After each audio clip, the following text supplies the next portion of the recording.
আমরা আজকে একটা 2 টন এসির কাজ করতেছি।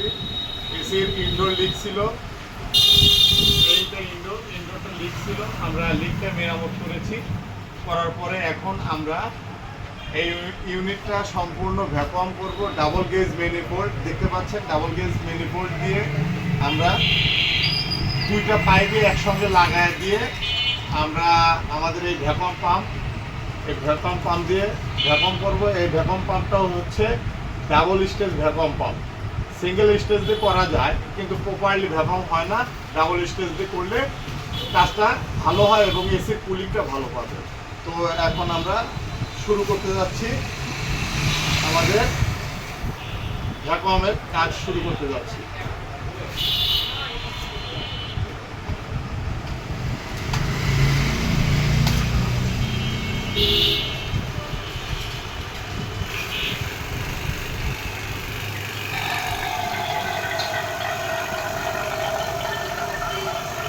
দেখেন আমরা শুরু করে দিয়েছি ভ্যাকুয়াম।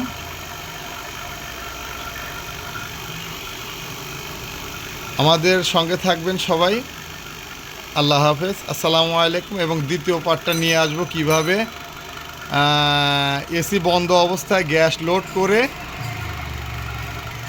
নিয়ে গিয়ে ভ্যাকুয়াম করে শুধু ফিটিং করে দেবো।